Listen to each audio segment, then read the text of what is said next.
जय राम जी के मित्रों, गीता अध्याय 2 श्लोक 57। यह सर्वत्रानभिस्नेह तत्तत् प्राप्य शुभाशुभम नाभिनंदति न द्वेष्टि तस्य प्रज्ञा प्रतिष्ठिता। और जो पुरुष सर्वत्र स्नेह रहित हुआ उस शुभ या अशुभ वस्तु को प्राप्त होकर न प्रसन्न होता है न द्वेष करता है, उसकी बुद्धि स्थिर है।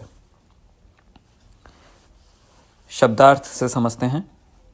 यह सर्वत्रानिभि स्नेह स, यह यानी जो व्यक्ति सर्वत्र सभी जगह अनभि स्नेह स्नेह रहित है, स्नेह से रहित होकर तत् तत् प्राप्य, तत् तत् मतलब उस वस्तु को प्राप्त करके, प्राप्य प्राप्त करके, शुभ अशुभम शुभ और अशुभ, नाभिनंदति ना प्लस अभिनंदति ना प्रसन्न होता है, ना द्वेष्टि ना द्वेष करता है, तस्य प्रज्ञा प्रतिष्ठिता उसकी प्रज्ञा प्रतिष्ठित है, उसकी बुद्धि प्रतिष्ठित है। ऐसा भगवान अर्जुन को आत्मज्ञानी के लक्षण बताते हैं।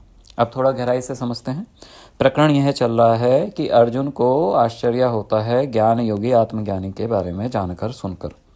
तो भगवान श्री कृष्ण से वो यह पूछते हैं, जो आत्मज्ञानी सर्वोच्च स्थिति को प्राप्त है, ऐसे आत्मज्ञानी को मैं पहचानूंगा कैसे, उसके लक्षण क्या हैं। तो भगवान श्री कृष्ण लगातार आत्मज्ञानी के या स्थित प्रज्ञा के लक्षणों का वर्णन कर रहे हैं। उस वर्णनों में यह श्लोक आता है। अब भगवान श्री कृष्ण ये कहते हैं, जो मुनि सर्वत्र मतलब अपने शरीर में भी, अपने जीवन आदि तक में भी स्नेह से रहित हो चुका है, जिसे अपने शरीर का भी मोह नहीं है। शरीर भी अभी छूट जाए तो छूट जाए, कोई बात नहीं। अपने संबंधों का भी मोह नहीं है, वो इन सब स्नेह से ऊपर उठ चुका है तथा उन शुभ या अशुभ को पाकर न प्रसन्न होता है। उन शुभ या अशुभ को पाकर मतलब शरीर जीवन संबंधी शुभ या अशुभ को पाकर न प्रसन्न होता है, ना द्वेष ही करता है। अर्थात शुभ को पाकर उसे कोई प्रसन्नता नहीं होती, कोई खुशी नहीं होती, और कुछ बुरा हो जाए तो वो द्वेष नहीं करता, दुखी नहीं होता। जो इस प्रकार हर्ष विषाद से पूर्णतः रहित हो चुका है, उसकी प्रज्ञा प्रतिष्ठित होती है। प्रज्ञा का मतलब है विवेक से जनित बुद्धि। विवेक क्या है? नश्वर और अनश्वर में अंतर करना। ये जो भौतिक सुख संपत्ति हमने एकत्रित कर ली है, ये सब नश्वर है। इसी पर मस्तिष्क पूरी तरह से लगाए रखना मूर्खता है।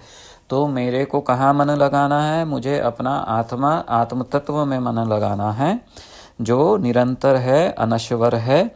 इस पे ही अंतःकरण को एकाग्र करना चाहिए, उसकी प्राप्ति कर लेनी चाहिए। ऐसी विवेक जनित जो उत्पन्न बुद्धि है, वह कहलाती है प्रज्ञा। अब यहाँ किसी जिज्ञासु शिष्य के मन में प्रश्न उठता है और वह अपने गुरुदेव से पूछता है, हे गुरुदेव, पूरे विश्व में बड़े बड़े प्रतिष्ठित लोग हैं, डिग्रीधारी प्रोफेसर हैं, IIT, IIM, Harvard university, Oxford university, Cambridge university से पढ़े हुए बड़े सारे लोग हैं। इनकी भी बुद्धि विचलित हो जाती है। जब हम इनकी स्तुति करते हैं तो ये खुश हो जाते हैं, कुछ जरा सा कुछ कह देते हैं तो इन्हें भी बुरा लग जाता है।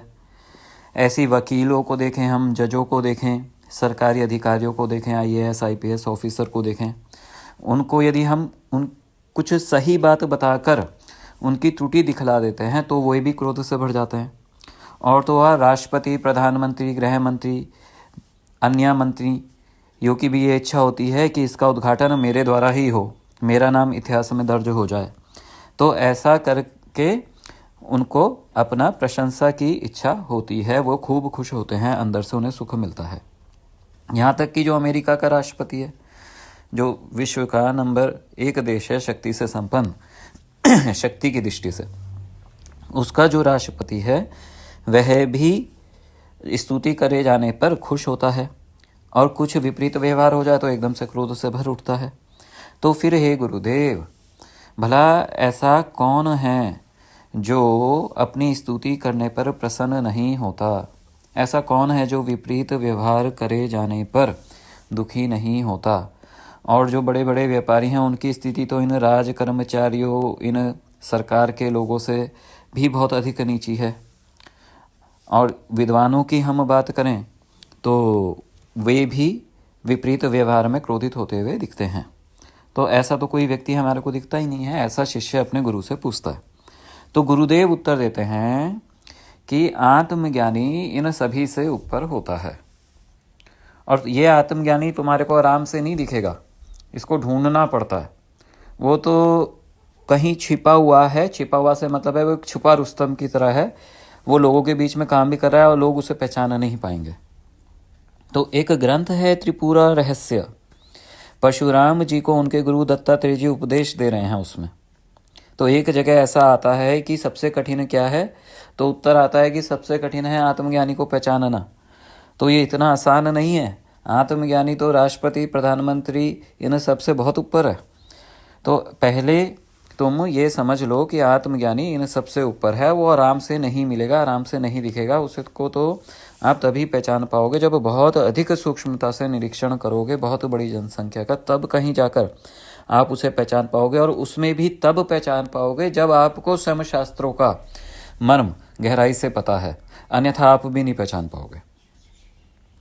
तो इससे आगे गुरुदेव क्या बोलते हैं शिष्य को, वो बोलते हैं, हे शिष्या, तुम जो श्लोक में आया है तस्य प्रज्ञा प्रतिष्ठिता, इस प्रतिष्ठित शब्द का अर्थ ठीक से समझ लो। जब तुम इस शब्द का अर्थ ठीक से समझ लोगे तो तुम एक आत्मज्ञानी को भी पहचान पाओगे, स्थित प्रज्ञा व्यक्ति की भी पहचान कर पाओगे। तो पहले तुम प्रतिष्ठित शब्द को बड़े सांसारिक दृष्टिकोण से समझो। कहाँ देखा है तुमने प्रतिष्ठित? नंबर 1 तुम देखते हो प्रतिष्ठित व्यापारी, नंबर 2 प्रतिष्ठित राज परिवार, प्रतिष्ठित विद्वान। तो कहाँ आता है प्रतिष्ठित व्यापारी शब्द? एक ऐसा व्यापारी जो बहुत अधिक धन के नफ़े नुकसान से भी अप्रभावित रहता है, उसको झेलने की भी क्षमता रखता है, वो उसका नफ़ा नुकसान को झेलने में समर्थ है, उसके हाव भाव में चेंज नहीं होता, इतनी अधिक सुख समृद्धि जिसकी है, वह व्यक्ति प्रतिष्ठित व्यापारी कहलाता है। प्रतिष्ठित राज परिवार क्या है? एक ऐसा राज परिवार जिसने कई पीढ़ियों तक लगातार शासन किया, वह उस राज परिवार को राज सत्ता से कोई हिला भी नहीं पाया और अच्छे प्रकार से उसने शासन किया, लोगों के बीच में उसकी प्रसिद्धि भी है। तो ऐसे परिवार को हम कहते हैं प्रतिष्ठित राज परिवार। ऐसे ही एक शब्द आता है प्रतिष्ठित विद्वान। तो प्रतिष्ठित विद्वान किसके लिए बोलते हैं? एक ऐसा विद्वान जिसको वेद शास्त्रों का गहराई से जानकारी है, उसकी गहराई से अध्ययन वो किया हुआ है उन सब का, वो गलत राय नहीं देता।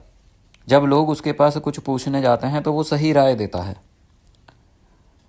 और वो धनी व्यापारी इन लोगों से प्रभावित बिल्कुल भी नहीं होता, वो IAS IPS से प्रभावित बिल्कुल भी नहीं होता। ऐसा व्यक्ति जो शास्त्र को ही ऊपर आधार रखकर चल रहा है, ऐसा व्यक्ति है प्रतिष्ठित विद्वान। हमारे शास्त्रों के अनुसार वही ऐसा व्यक्ति विद्वान है। तो इन तीनों उदाहरणों में हमने जो प्रतिष्ठित शब्द देखा, इस प्रतिष्ठित शब्द में एक गुण तीनों में छुपा है, वो है स्थिरता। एक व्यापारी का जब नफा नुकसान हुआ तो भी वो स्थिर रहा। जब राज परिवार ने बहुत सारी पीढ़ियां देखी, लेकिन वो राजपथ पर स्थिरता के साथ बनी रही, उन्हें कोई डिगा नहीं पाया, तो प्रतिष्ठित रही। ऐसे ही विद्वान भी जो है इधर उधर से प्रभावित ना होकर के शास्त्र के मर्म को ध्यान में रखता है, उसको जानता है, तो ऐसा व्यक्ति समाज में सम्मान पाता है, वह है प्रतिष्ठित विद्वान। तो प्रतिष्ठित शब्द का अर्थ है स्थिरता। तो सबसे अधिक स्थिर कौन है? तो भगवान श्री कृष्ण की दृष्टि में सबसे अधिक स्थिर वह है जो वेदांत में पूर्णतः निष्णात है, पूर्ण मर्मज्ञ है, उसके मन में किसी के प्रति आसक्ति नहीं होती, अतः वह अपने आत्मस्वरूप में निरंतर स्थित रहता है। अपने आत्मस्वरूप में ही वो भगवान श्री कृष्ण की उपासना करता है, अपने आत्मस्वरूप में ही वो भगवान श्री राम की उपासना करता है। बाहर की मूर्तियाँ आदि तो केवल एक संकेत मात्र हैं, प्रतीक मात्र हैं, लेकिन वास्तव में वो अपने अंतरात्मा में ही इन सब की उपासना कर लेता है। तो ऐसे आत्मज्ञानी व्यक्ति की दृष्टि में सारा संसार मिथ्या होता है। भगवान श्री कृष्ण कहते हैं तस्य प्रज्ञा प्रतिष्ठिता, उसकी प्रज्ञा प्रतिष्ठित है, वह शक्ति, धन, पद, प्रसिद्धि आदि देख के मुग्ध या प्रभावित नहीं हो सकता। हरिओम।